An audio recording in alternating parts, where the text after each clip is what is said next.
اولین جو ماخذ حقیقت ہے رسول اللہ صلی اللہ علیہ وسلم کے سلسلے میں، میں آپ سے عرض کروں کیونکہ جس وقت کہ آپ جا رہے تھے کربلا کے سفر پر، تو ایک مقام ایسا تھا کہ سمجھایا ان کو کہ بھائی آپ نہ جائیے کوفے کی طرف.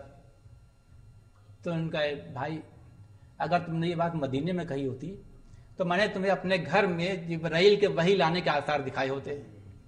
یعنی یہ کہ میں اس مکتب سے زیادہ وابستگی رکھتا ہوں. تو وہ جو ہمارے یہاں تعلیم ہے اس سلسلے میں ظلم سے ٹکرانے والی، یہ اس کی بنیاد عملی صورت میں ہمارے سامنے کربلا کے واقعے میں آتی ہے. قرآن شریف میں آئے تھے جو حضرات ہیں یہاں صاحب نظر افراد موجود ہیں، سورہ نساء ہے، اس کے آیات آپ دیکھیں، چوتھا سورہ ہے قرآن شریف کا، 97ویں آیت آپ دیکھیں. اس میں کہ ان الذین توفاهم الملائکۃ ظالمی انفسہم قالوا فیما کنتم قالوا کنا مستضعفین فی الارض قالوا الم تکن ارض اللہ واسعۃ فتہاجروا فیہا فاولئک مأواہم جہنم وساءت مصیرا. اس میں ارشاد ہوا کہ بے شک جب فرشتے ان لوگوں کی روحیں قبض کریں گے جنہوں نے اپنے نفسوں پر ظلم کیا، تو پوچھیں کہ تم کس حالت سے رہے، تو وہ جواب دیں گے کہ ہم نے زمین پر کچلے ہوئے لوگوں زندگی بسر کی، کمزور بنا دیے گئے لوگوں زندگی بسر کی. تو پوچھیں گے کیوں، کہ اللہ کی زمین وسیع نہ تھی کہ تم ہجرت کر جاتے، اور ایسے لوگوں کا ٹھکانہ جہنم اور انجام بد ہے. 97ویں آیت آپ نے عرض کر رہا ہوں. اور یہاں پر ہجرت کے معنی کوئی سوچے کہ ہجرت کے معنی گناہ چھوڑ کے نیکی اختیار کرنے کے نہیں ہے، بلکہ زمین کی وسعت سے جو مناسبت دی گئی، یا ہجرت مکانی ہے کہ جگہ چھوڑ کے تم چلے جاؤ، جہاں جس سماج میں تم رہ رہے ہو، جس معاشرے میں تم رہ رہے ہو، جس ملک میں تم رہ رہے ہو، جس بستی میں تم رہ رہے ہو، اگر وہاں ظلم ہے، فساد ہے، شرک ہے، تو اس جگہ یا تو اس کی اصلاح کی کوشش کرو، یہاں سے چلے جاؤ. تو قرآن شریف میں یہ ہے، احادیث بھی ہیں، میں اکثر عرض کروں گا. تو یہ کربلا کا واقعہ ہمارے سامنے اس ظلم سے ٹکرانے کا سبق دیتا ہے کہ ہم کو اس کے ظلم کو مخالفت کرنی چاہیے، اس کا مقابلہ کرنا چاہیے. اور اگر سماج کی سمت گڑبڑ ہے تو اگر ہم یا تو وہاں سے چلے آئیں اور یا اس کے لیے اپنی کوشش کریں. یہی پیغام ہے واقعہ کربلا کا. اور میں اس کے سامنے واقعہ عرض کرتا ہوں. سلوات بھیجیے آپ حضرت محمد.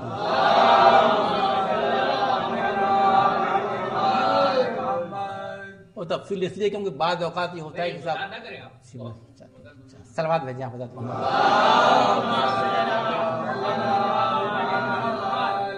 دیکھیے میں عرض کرتا ہوں، ٹھیک ہے،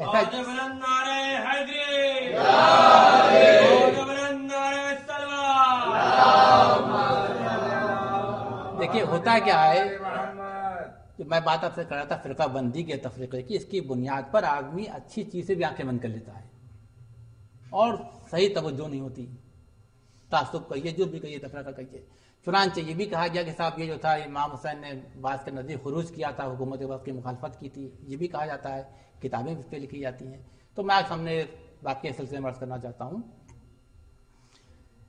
کہ دیکھیے یہ رجب سن 60 ہجری سے سلسلہ شروع ہوتا ہے. یہ جب آپ سے سوال بیعت کیا گیا امام حسین علیہ السلام سے، تو آپ نے مدینے کی سکونت ترک کی تھی اور مکہ جائے امن ہے وہاں گئے تھے. اور اس وقت تک امام حسین کے پاس کوئی بلاوا کوفے سے نہیں آیا تھا کہ آپ آ جائیے یہاں حکومت قائم کر لی. ایسا نہیں تھا، اس لیے کہ لوگوں کو پتہ بھی نہیں تھا. جب سوال بیعت ہوا اور آپ کو نے بیعت سے انکار کیا، تو بیعت اگر کرنے کے معنی یہ تھے یزید کی بیعت کے کہ پھر جو معاشرہ یا سماج جس سمت میں جا رہا ہے آپ اس کی تائید کر رہے ہیں. کسی کی بات مان لی کہ ہم اس کو حاکم مانتے ہیں، جو کر رہے ہیں مان رہے ہیں، اس کو اپروو کر رہے ہیں، اپروول کو دے رہے ہیں. تو اسی لیے آپ نے وہاں انکار کیا اور آپ نے ایک وصیت نامہ تحریر کیا ہے جو آپ نے اپنے بھائی محمد حنفیہ کے حوالے کیا ہے. وہ آسانی پیش کرتا ہوں. اس میں آپ نے لکھا بسم اللہ الرحمن الرحیم. یہ وصیت حسین ابن علی نے اپنے بھائی محمد حنفیہ کے واسطے لکھی ہے اور میں گواہی دیتا ہوں کہ اللہ ایک ہے، اس کا کوئی شریک نہیں ہے. محمد صلی اللہ علیہ وسلم اس کے بھیجے ہوئے پیغمبر ہیں. جو کچھ حضرت نے فرمایا صحیح ہے. بہشت ہے، دوزخ ہے، قیامت آنے والی ہے، اس کے آنے میں کوئی شک نہیں ہے. اللہ تمام لوگوں کو قبروں سے زندہ کر کے اٹھائے گا. میں حسین ہوں. میں سرکشی اور جنگ و جدل کے ارادے سے نہیں نکل رہا ہوں اور نہ ہی میرا مقصد فساد پھیلانا یا کسی پر ظلم کرنا ہے، بلکہ میں اپنے نانا کی امت کی اصلاح کے لیے نکل رہا ہوں.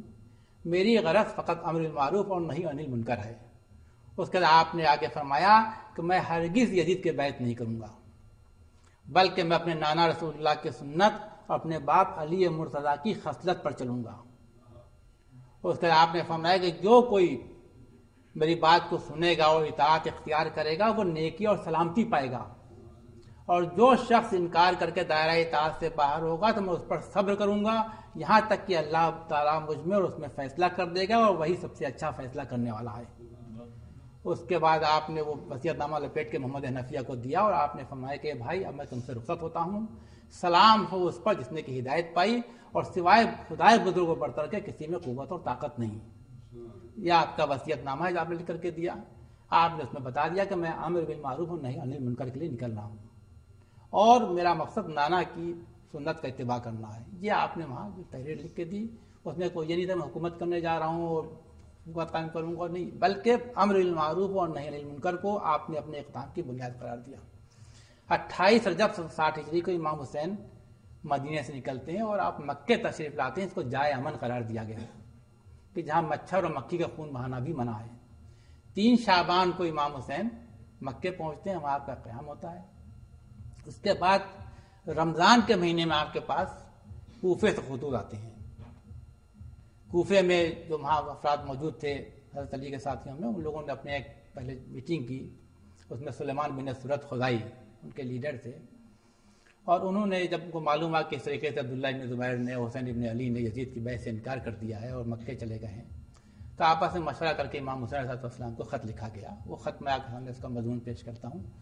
اس میں انہوں نے لکھا بسم اللہ الرحمن الرحیم، یہ خط سلیمان بن سرد، مسیب بن نجبہ، رفا بن شداد بجلی، حبیب بن مظاہر و دیگر مسلمانان با ایمان ساکنان کوفہ اور شیعیان حسین ابن علی کی طرف سے حسین ابن علی کی خدمت میں، آپ پر سلام۔ ہم خدائے وحدہ لا شریک کی حمد میں آپ کے ہم زبان ہیں۔ حمد اس خدا کی جس نے آپ کے دشمن کو فنا کر دیا، وہی کہ جس نے امت پر غلبہ حاصل کر لیا تھا اور زبردستی حکومت کی باغ ڈور اپنے ہاتھ میں لے لی تھی۔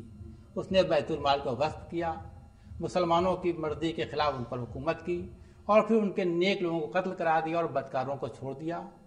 خدا کا مال ظالموں اور دولت مندوں کے حوالے کر دیا۔ اور اس کا میں نے اس میں لکھا کہ آپ ہماری طرف آ جائیے، ہمارا کوئی پیشوا اور امام نہیں ہے، شاید آپ کے ذریعے سے اللہ ہم کو حق اور ہدایت کی راہ پر جمع کر دے۔ اس کا آگے لکھا اس میں کہ ہم نعمان بن البشیر جو وہاں کا گورنر تھا اس کے ساتھ ہم جماع اور جماعت میں شریک نہیں ہوتے، وہ دارالامارہ میں تنہا ہے، اگر ہم کو اطلاع ملے کہ آپ ہماری طرف روانہ ہو گئے ہیں تو ہم اس کو یہاں سے نکال دیں گے اور انشاءاللہ شام تک اس کا پیچھا کریں گے۔ یہ خط تھا، اس میں اس بات کی دعوت دی گئی کہ ہم ہدایت چاہتے ہیں، ہم حق کی راہ اختیار کرنا چاہتے ہیں، آپ آ جائیے، آپ کے ذریعے سے ہم حق و ہدایت کی راہ پر یکجا ہو جائیں۔ یہ پہلا خط امام حسین کے پاس 10 رمضان 60 ہجری کو پہنچا۔ اس کے بعد اور بھی خطوط آئے، تب امام حسین نے اس کا جواب لکھا۔ آپ نے اس میں لکھا بسم اللہ الرحمن الرحیم، از حسین ابن علی و مومنان و مسلمانان عراق، تمہارے تازہ ترین الچی ہانی اور سعید تمہارے خط لے کر کے آئے، میں نے تمہاری تحریریں پڑھیں اور ان پر غور کیا۔ تم نے لکھا ہے کہ ہمارا کوئی امام نہیں ہے، آپ یہاں آ جائیے، آپ کے ذریعے سے اللہ ہم کو حق پر جمع کر دے۔ میں اپنے چچاداد بھائی اور معتمد مسلم بن عقیل کو تمہارے پاس روانہ کر رہا ہوں۔ اگر جواباً انہوں نے لکھا کہ تمہارے اشراف و بزرگ بھی وہی کہتے ہیں جو تمہارے ایلچی کہتے ہیں، اور جیسا کہ تم نے اپنے خطوں میں لکھا ہے، تو میں جلدی روانہ ہو کر تمہارے پاس پہنچ جاؤں گا۔ اس کے بعد آپ نے جو کلمات لکھے میں اکثر پیش کرنا چاہتا ہوں، ہماری آنکھیں کھولنے کے لیے آپ نے لکھا کہ امام وہ ہے جو قرآن حکیم کے مطابق حکم کرے، میزان عدل قائم کرے، دین حق کا اجرا کرے اور اپنے آپ کو راہ خدا میں وقف کر دے۔ والسلام۔ صلوات بھیجیں آپ فتح۔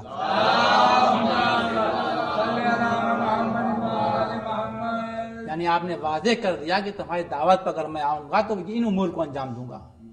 تم بطور امام کے ہم کو دعوت دے رہے ہو تو میں جاؤں گا تو قرآن حکیم کے مطابق حکم کروں گا، میزان عدل کو قائم کروں گا، دین حق کو جاری کروں گا اور اس راہ میں اپنے کو